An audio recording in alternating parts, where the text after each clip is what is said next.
los 24 ancianos.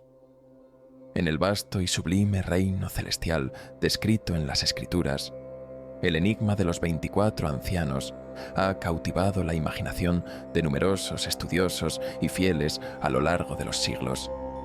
Más allá de nuestra comprensión y percepción terrenal, se erige un espléndido salón del trono en el cielo, radiante con la luz y el poder divinos.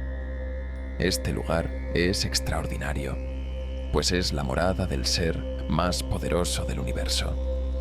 El viaje de Juan a la isla de Patmos y sus visiones subsiguientes, incluyendo la de los 24 ancianos, constituye uno de los episodios más intrigantes de la Biblia. En medio de las maravillas del reino sobrenatural, una presencia destaca: un círculo de 24 ancianos vestidos de blanco y coronados con oro, sentados en tronos alrededor del trono principal. ¿Quiénes son estas figuras y cuál es su propósito? Después de dirigirse a las 7 iglesias, Juan se encontró de repente en el mismísimo salón del trono de Dios. Allí vio a Dios sentado en un trono que parecía de piedras preciosas. Alrededor de este trono había otros 24 tronos, y en ellos se sentaban los 24 ancianos, ataviados con túnicas blancas y coronas doradas. En este video exploraremos a estos seres misteriosos mencionados en la Biblia, por lo que te invito a suscribirte al canal, darle al botón de me gusta y ver el video hasta el final. Los ancianos, junto con las 4 criaturas vivientes alrededor del trono, se postraban ante Dios, arrojando sus coronas ante Él y proclamando: «Digno eres tú, Señor, de recibir la gloria, el honor y el poder, porque tú creaste todas las cosas, y por tu voluntad existen y fueron creadas». Apocalipsis 4:11. No hay lugar en el libro de Apocalipsis donde se detallen las identidades de estos 24 ancianos, pero es altamente probable que sean representantes de la Iglesia. Algunos creen que podrían ser seres angélicos. Sin embargo, esta idea parece poco probable. Está claro que reinan junto a Cristo, dado que están sentados en tronos, y se proclama repetidamente que la Iglesia reina con Cristo. La palabra griega traducida como ancianos en este contexto nunca se usa para referirse a ángeles. Se usa exclusivamente para referirse a hombres que han alcanzado cierta edad y son capaces de gobernar, mientras que los ángeles no envejecen, y por lo tanto, el término anciano no puede atribuirse a ellos.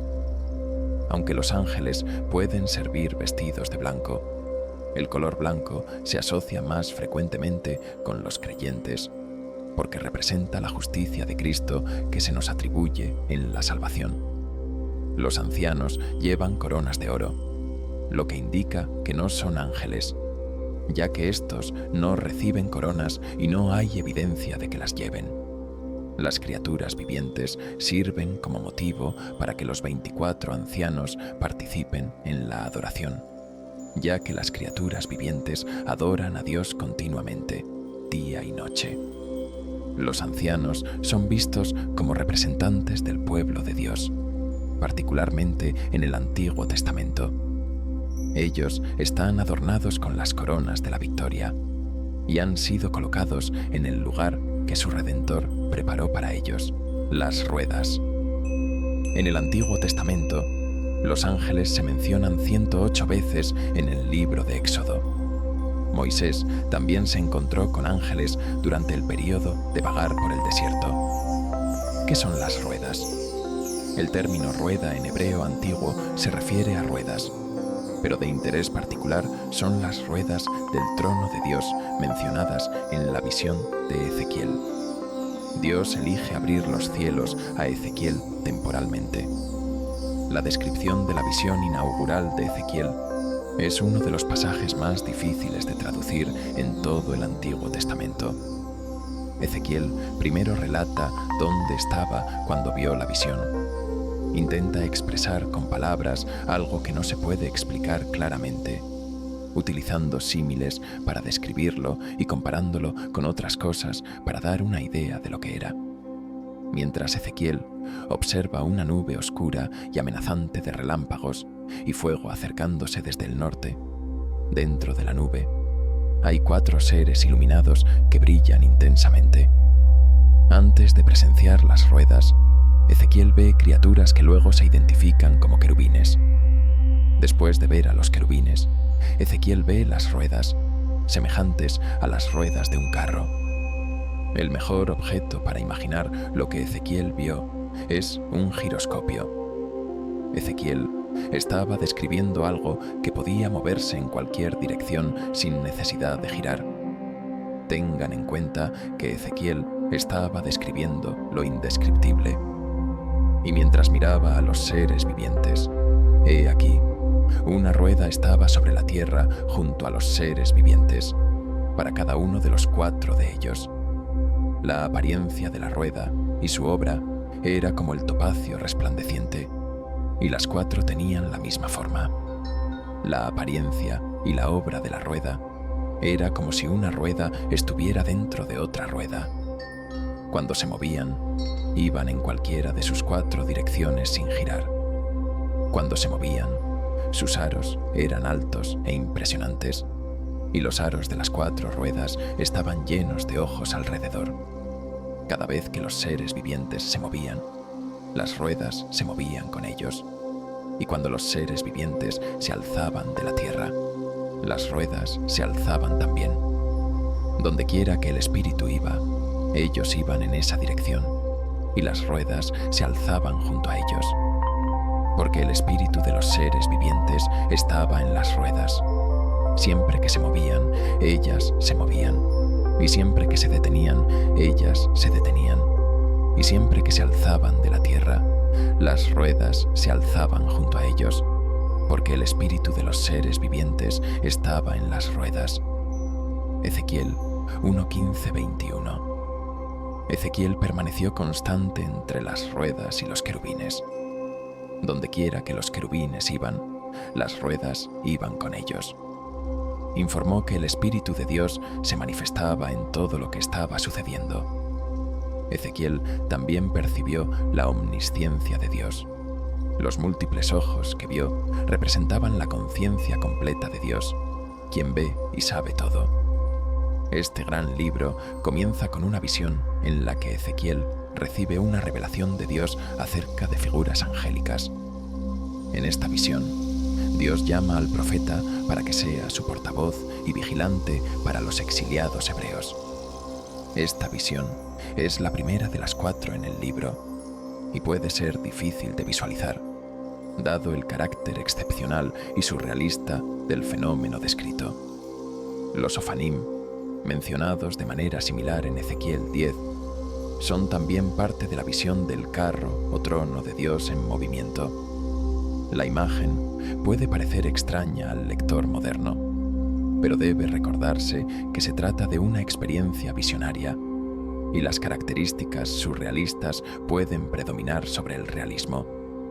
Imagínate un imponente elefante africano de 5 toneladas corriendo hacia ti con su trompa extendida, los ojos dilatados y sus masivos pies golpeando la tierra. No hay nada entre tú y él, excepto el suelo llano y tu corazón latiendo con fuerza. ¿Cómo escaparías? ¿Qué harías? Ahora bien, entiende que hay criaturas aún más temibles y poderosas que los elefantes africanos que alguna vez recorrieron la tierra. El Behemoth se describe como un gran animal en el libro de Job. Todo comenzó con un hombre rico llamado Job, que residía en Uz con su extensa familia y vastas propiedades. Era un hombre íntegro y recto, siempre esforzándose por vivir una vida moral.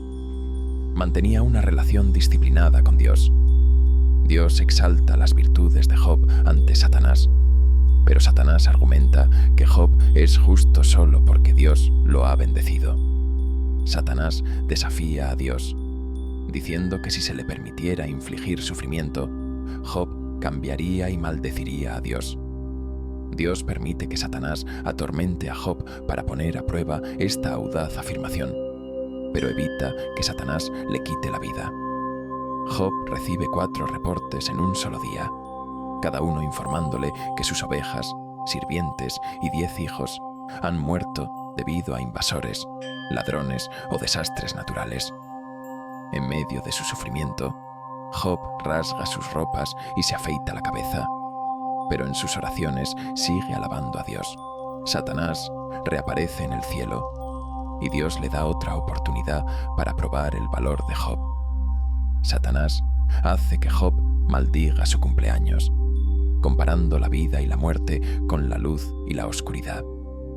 Desea no haber nacido y que su nacimiento hubiera estado envuelto en oscuridad, sintiendo que la vida solo añade a su agonía.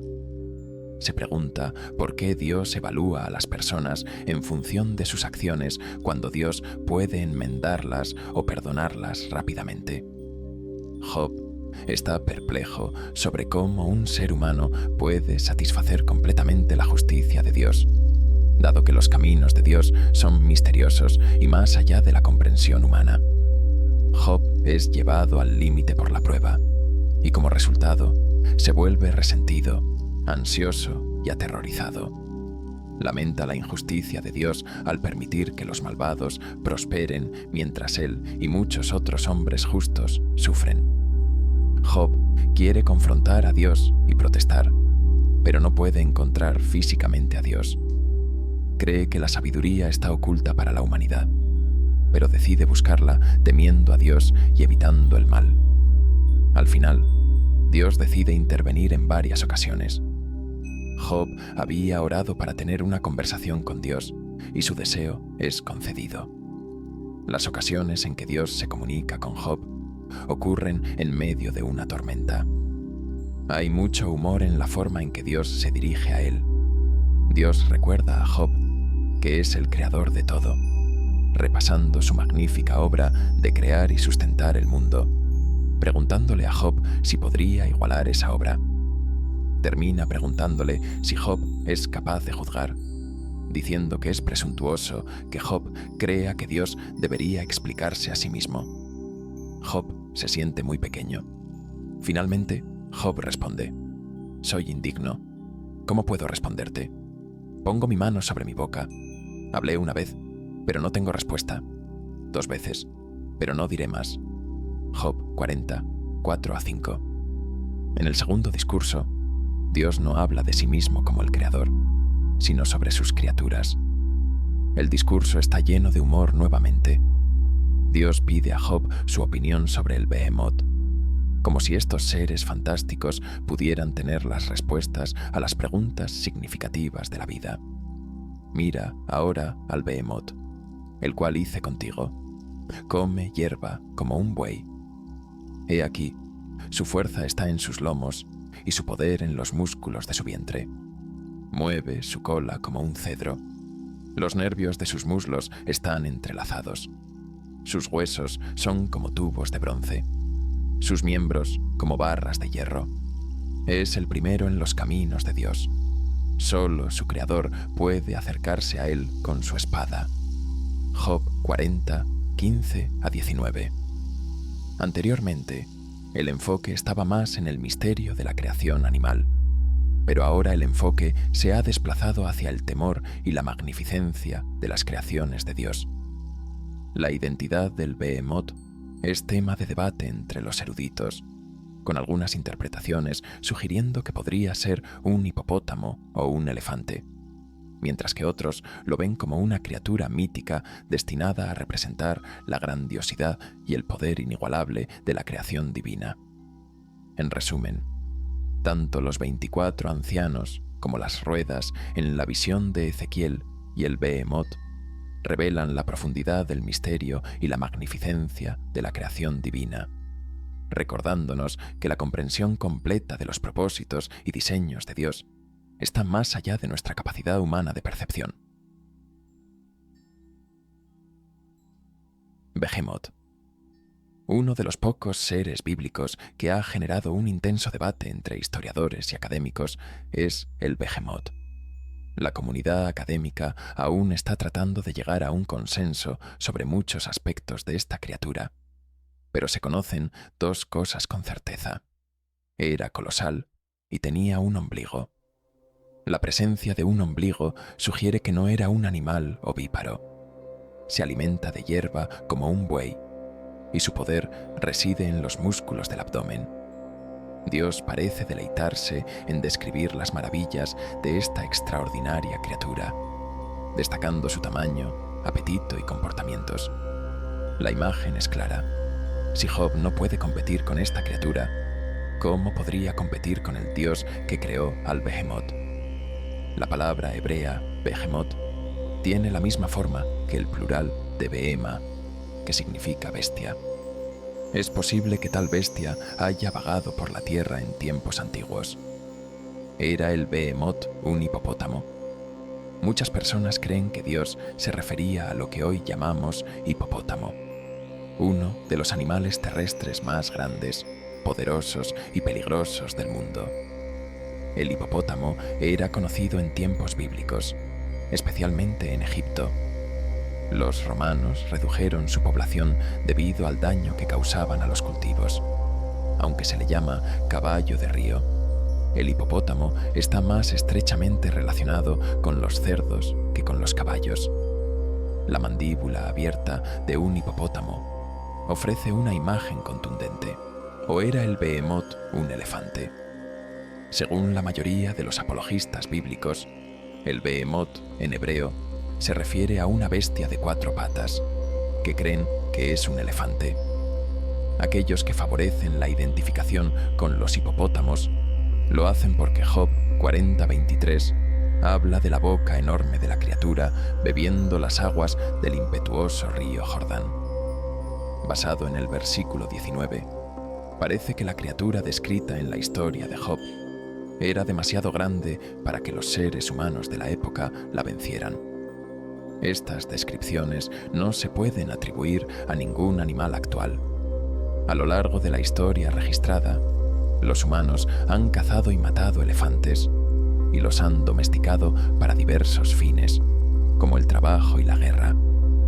Cuando el libro de Job describe al Behemoth como el primero de los caminos de Dios, tan poderoso que solo su creador puede acercarse a él con una espada, no se está exagerando. El Leviatán, comparado con el poder aterrador e incontrolable del Leviatán, hace que el orgullo y la grandeza del hombre sean insignificantes. La humildad del hombre en presencia de Dios es la lección clave. Ni Job ni nadie más tiene el derecho de criticar la obra de Dios. Leviatán. El Leviatán es una gran criatura acuática, descrita en la Biblia como una bestia temible con una ferocidad monstruosa y un gran poder. La palabra hebrea para Leviatán tiene la raíz que significa enrollado o torcido. Isaías 27. Uno menciona al Leviatán en el contexto del juicio final. En aquel día, el Señor castigará con su espada, dura, grande y fuerte, al Leviatán, la serpiente veloz, al Leviatán, la serpiente enroscada, y matará al dragón que está en el mar. Sea lo que sea este monstruo marino, su fuerza y naturaleza salvaje eran bien conocidas. Los animales marinos glorificados por Dios son mencionados en el Antiguo Testamento. Y según la mayoría de estos pasajes, el Leviatán era una criatura real que la gente conocía, aunque mantenía su distancia y solo lo conocía por reputación, no por vista. En el Salmo 104, 25 a 26, Dios es alabado como el creador del hábitat para el Leviatán. Para contrarrestar la imagen exagerada de sí mismo que tenía Job, Dios quería demostrarle a este hombre cuán pequeño era en el gran esquema de las cosas, usando a Job como ejemplo. Job 41 ofrece el mayor detalle sobre el Leviatán como una criatura marina real. En ese capítulo, Dios describe al Leviatán, enfatizando el tamaño, la fuerza y la ferocidad del animal. ¿Podrás sacar al Leviatán con un anzuelo o atarle su lengua con una cuerda? Podrás ponerle un cordel en la nariz o perforar su mandíbula con un gancho. Te pedirá él mucho suplicando. Te hablará con palabras suaves. Harás un acuerdo con él para que lo tomes por esclavo para siempre. Podrás jugar con él como con un pájaro o atarlo para tus niñas. Job 41, 1-5. Esta criatura se menciona por primera vez en Job 3:8, donde Job se refiere a cómo los marineros y pescadores maldecían a la criatura amenazante conocida como Leviatán, con la misma intensidad con la que él maldijo el día de su nacimiento. Generalmente, el Leviatán se considera un monstruo marino o dragón mítico que aterroriza a marineros y pescadores. Sin embargo, en el contexto de Job 41, Dios no parece considerar al Leviatán como mítico. Hay opiniones divergentes sobre la descripción del Leviatán. Algunos sugieren que podría ser un dinosaurio antiguo similar a un dragón que pudo haber sobrevivido hasta el tiempo de Job, o que permaneció en la memoria humana como un ejemplo para que Dios se refiriera a él. Por otro lado, algunos creen que el Leviatán es simplemente un cocodrilo poderoso. En este contexto, el propósito de Dios al presentar a Job este relato del Leviatán es demostrarle cuán impotente es ante esta criatura. No hay nada que Job pueda hacer para detener a este poderoso ser. Job no tiene oportunidad. Cherubim. Los querubines son figuras celestiales que desempeñan un papel importante en la protección de la presencia divina y la representación de la santidad de Dios. Tras la violación del mandato divino por parte de Adán y Eva, quienes comieron del árbol del conocimiento del bien y del mal, se temía que pudieran también comer del árbol de la vida y vivir para siempre. Como resultado, fueron expulsados del jardín del Edén.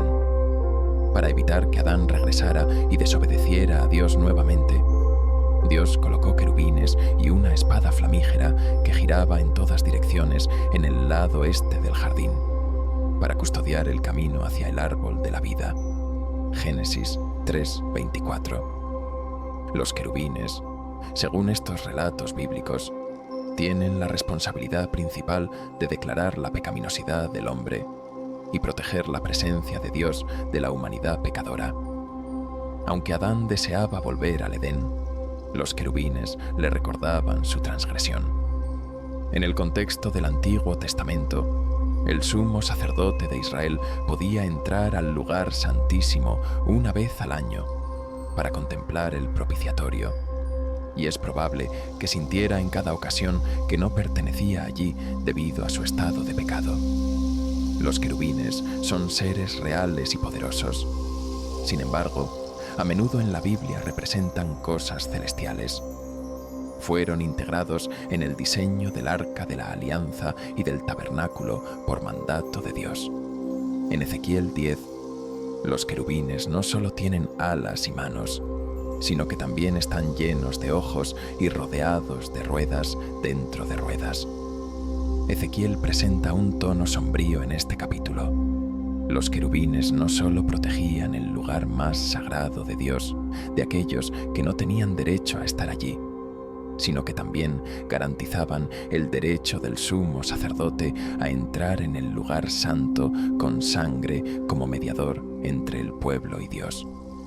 Los querubines no niegan acceso al trono a los cristianos humildes. Nos aseguran que podemos acercarnos con valentía gracias a la obra de Cristo en la cruz. El velo en el templo fue rasgado. Lucifer.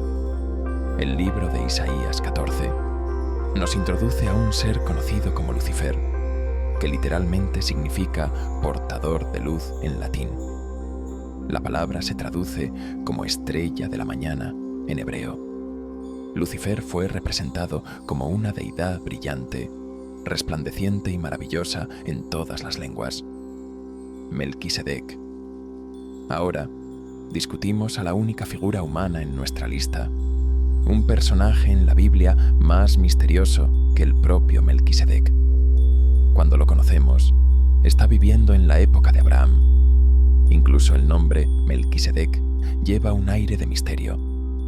Su entrada en las Escrituras es silenciosa. ¿Por qué hay tanta discusión sobre él? Melquisedec es mencionado tanto en el Antiguo como en el Nuevo Testamento.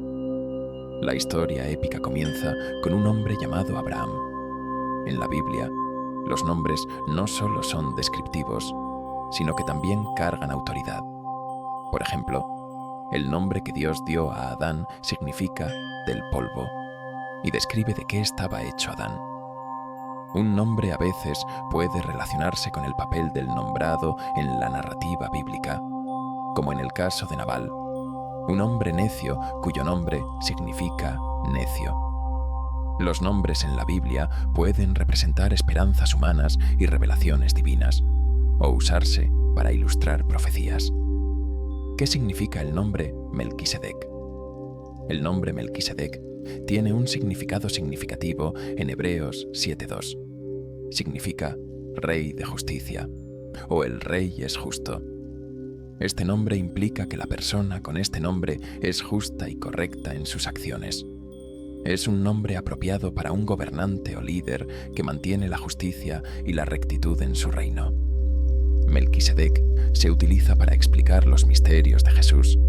Así como Melquisedec es el Rey de paz, Jesús también es el Rey de paz. En la profecía de Isaías sobre el Mesías venidero, se dice que Jesús será el príncipe de paz. La segunda información sobre Melquisedec que se puede descubrir en Génesis 14 es que él presentó a Abraham pan y vino, y era sacerdote del Dios Altísimo. Génesis 14:18. Según las Escrituras Sagradas, solo hay un Dios que es el Dios Altísimo, quien gobierna sobre todos los dioses y ante quien todos deben inclinarse. El sacerdocio que Melquisedec poseía precede al sacerdocio de Aarón y los levitas. Melquisedec bendijo a Abraham en nombre del Dios Altísimo y reconoció en Génesis 14:20 que el Dios Altísimo le había dado a Abraham la capacidad de derrotar a los enemigos. El orden y misterio de Melquisedec se utilizan para explicar a Jesús, el hombre que no tiene principio ni fin. La vista interesante sobre Melquisedec es que nunca se le ha dado un comienzo ni un fin. Este sacerdocio de Melquisedec es un sacerdocio que continuará hasta el final de los tiempos. En el Nuevo Testamento, la referencia a Melquisedec se encuentra en Hebreos. Este capítulo establece comparaciones entre el sacerdocio del Antiguo Testamento y el sacerdocio que el Señor Jesús posee ahora. Hebreos 6:20 dice que Jesús entró como precursor para nosotros, habiendo sido hecho sumo sacerdote para siempre según el orden de Melquisedec. Hebreos 7 nos proporciona más información sobre Melquisedec que cualquier otro pasaje en la Biblia. El escritor se centra en un incidente específico durante el encuentro de Abraham y Melquisedec. Este Melquisedec, rey de Salem, sacerdote del Dios Altísimo, que salió al encuentro de Abraham cuando volvía de la derrota de los reyes y lo bendijo, a quien también Abraham dio el diezmo de todo. Primero, por la traducción de su nombre, es Rey de Justicia, y después también es Rey de Salem, es decir, Rey de paz, sin padre, sin madre, sin genealogía, que no tiene principio de días ni fin de vida, sino hecho semejante al Hijo de Dios, permanece sacerdote perpetuamente. Hebreos 7:1-3. Pausa y considera cuán grande era este hombre, a quien Abraham, el patriarca, dio el diezmo de los despojos. Abraham es considerado el padre de los israelitas, el pueblo de Dios, y se le estima mucho por su papel. A pesar de esto, Abraham se sometió a la autoridad de Melquisedec y le dio un diezmo de los despojos de la batalla. Por grande que fuera Abraham, se inclinó ante Melquisedec. Su genealogía, como aprendemos en el versículo 3, era sin padre, madre ni genealogía, sin principio de días ni fin de vida. También es significativo que Melquisedec se asemejaba al Hijo de Dios. lo que demuestra que es un tipo de sacerdote aún mayor, el Señor Jesús. Su ciudad, la ciudad de paz, es proféticamente representada en la obra del Señor Jesús, quien nos trajo paz. Abraham demostró su aceptación del sacerdocio de Melquisedec al presentar un diezmo de todo lo que tenía. Está claro por los versículos 9 y 10 que Abraham era un tipo del futuro sacerdocio levítico que estaba por establecerse. El ángel de la muerte es una figura que aparece en el contexto de las plagas de Egipto descritas en el libro del Éxodo. En la última plaga, que fue la más devastadora, Dios envió a este ser para castigar a Egipto por su negativa a liberar a los israelitas esclavizados. Esta plaga consistió en la muerte de todos los primogénitos en Egipto, desde el hijo del faraón hasta el de la esclava y el ganado. El relato en Éxodo 11:4-5 narra que, a la medianoche, el Señor salió por el medio de Egipto y todos los primogénitos murieron. El Éxodo 12:29-30 detalla que en esa noche se levantó un gran clamor en Egipto, porque no había casa en la que no hubiera un muerto. Este evento marcó el clímax de las plagas y la culminación del juicio divino sobre Egipto. Los israelitas fueron protegidos por la sangre de un cordero, que se aplicó en los postes de las puertas, y así se les salvó de la devastación que sufrió el resto de Egipto. Aunque la Biblia no menciona explícitamente un ángel de la muerte como un ser específico, el término se usa en algunas traducciones bíblicas para referirse al ángel destructor que cumplió con el juicio de Dios. En realidad, no hay evidencia bíblica clara de que un único ángel fuera designado como el ángel de la muerte. Más bien, se hace referencia a un ángel o a ángeles que ejecutan el juicio divino. Serafines. Los serafines son seres divinos creados por Dios para servir y adorar. Son descritos en la Biblia como criaturas con 6 alas que rodean el trono de Dios, continuamente alabando su santidad. La única mención de los serafines en la Biblia se encuentra en Isaías 6. En la visión de Isaías, estos ángeles tienen la tarea de purificar y ministrar ante Dios. Isaías describe que en el año de la muerte del rey Uzías, vio al Señor sentado en un trono alto y exaltado, y los serafines volaban alrededor de él, cada uno con 6 alas. Con 2 alas cubrían sus rostros, con 2 cubrían sus pies y con 2 volaban. Isaías 6:1-2. El término serafín proviene del verbo hebreo saraf, que significa arder o destruir con fuego. Esto podría aludir a la función de los serafines como agentes de purificación. Estos seres no deben confundirse con Dios mismo, aunque su proximidad a Él y su alabanza revelan su inmenso respeto y adoración. Los serafines proclaman la gloria de Dios, diciendo: Santo, Santo, Santo es el Señor Dios Todopoderoso. Isaías 6:3. Una declaración de la infinitud y la majestad de Dios. En la visión del Apocalipsis, Juan describe una escena similar en la que las criaturas vivientes alrededor del trono de Dios exclaman: Santo, Santo, Santo es el Señor Dios Todopoderoso. Apocalipsis 4:8. Este acto de adoración y reverencia subraya la santidad de Dios y la respuesta adecuada del ser humano ante su presencia. Demonios. Los demonios son espíritus malignos que poseen personalidad y voluntad propia. La Biblia describe a los demonios como seres espirituales que pueden habitar en cuerpos humanos, exhibiendo personalidad a través de los anfitriones humanos. Aunque no tienen una forma material, su influencia y acciones se manifiestan en el mundo. En el Evangelio de Lucas 8:30, Jesús pregunta a un demonio poseedor del nombre, mostrando su intención de entender la naturaleza del problema. El término legión no es un nombre propio, sino una descripción de la multitud de demonios presentes en el hombre. Los demonios tienen inteligencia y son conscientes de la autoridad de Jesús.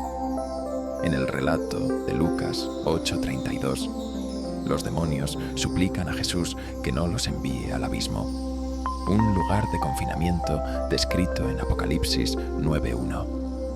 Esto demuestra su conocimiento del juicio que enfrentan y su deseo de evitarlo. Los demonios actúan en contra de la imagen de Dios en el hombre, buscando corromper y dañar esa imagen. Aunque los cristianos están protegidos por la obra de Cristo en la cruz, los demonios aún intentan engañarlos y atraparlos en la incredulidad. Jesús, mediante su sacrificio, desarmó a los espíritus malignos y demostró su autoridad sobre ellos. El concepto de demonios y su influencia en la vida humana subraya la realidad espiritual y el conflicto entre el bien y el mal, recordándonos la necesidad de estar firmes en la fe y protegernos de las trampas del enemigo. Lucifer, antes de su caída, era uno de los ángeles más exaltados en el reino celestial. Junto a Miguel y Gabriel, formaba parte de la cúpula de los ángeles al servicio de Dios. Su belleza y majestad eran incomparables y desempeñaba un papel crucial en la adoración y el servicio divino, siendo posiblemente el encargado de dirigir la música en el cielo. El pecado original de Lucifer, según Isaías 14:12-15 y Ezequiel 28:12-17, fue el orgullo. Este orgullo lo llevó a desear ser igual a Dios, a cuestionar su autoridad y a rebelarse contra él. Lucifer no se contentó con su posición. Su corazón se enorgulleció de su belleza y sabiduría, lo que provocó su caída. Se menciona que su rebelión fue tan intensa que logró arrastrar a una tercera parte de los ángeles celestiales con él. Apocalipsis 12:4. En su rebeldía, Lucifer se transformó en Satanás, el adversario, y fue expulsado del cielo junto con los ángeles que lo siguieron. Este cambio radical marcó el inicio de su misión de oponerse a Dios y a su creación, particularmente al ser humano, que es la imagen de Dios en la tierra. Motivación de la rebelión. El pecado de Lucifer fue el orgullo, una actitud que distorsionó los dones que Dios le había otorgado. En lugar de usarlos para glorificar a Dios, Lucifer intentó usarlos para exaltarse a sí mismo. Su caída es un recordatorio de cómo el orgullo puede transformar lo que Dios ha dado para el bien en algo que lleva a la destrucción. Satanás y el hombre. Tras su caída, Satanás dirigió su ira contra la humanidad, la cual representa la imagen de Dios en la creación. Su estrategia es profanar y destruir esta imagen, atacando no solo el aspecto físico, sino también el carácter moral y espiritual del hombre. Esta guerra espiritual se manifiesta en la tentación y en el intento de desviar a los humanos de la verdad de Dios. El plan de redención. Dios, en su justicia y misericordia, no dejó a la humanidad en su estado de caída. Enviando a Jesucristo, Dios ofreció un camino para la redención y restauración. A través de la vida, muerte y resurrección de Cristo, se ofrece salvación y una transformación continua hacia la imagen de su Hijo. Esta transformación es un proceso en el que, mediante el Espíritu Santo y la obediencia a los enseñamientos de Cristo, los creyentes reflejan cada vez más la imagen de Dios. Victoria en Cristo. Aunque Satanás sigue activo en su intento de desviar a los seres humanos, la victoria final pertenece a Dios. La obra de Cristo en la cruz aseguró la derrota de Satanás y ofrece a los creyentes la promesa de vida eterna y restauración completa a la imagen de Dios. Este conflicto espiritual entre el bien y el mal, entre Dios y Satanás, subraya la importancia de la fidelidad y resistencia en la fe cristiana. En el contexto de la lucha espiritual, la vida cristiana está marcada por la perseverancia en la fe y la resistencia a las tentaciones de Satanás. con la certeza de que en Cristo tenemos la victoria y una esperanza de un futuro glorioso con Dios.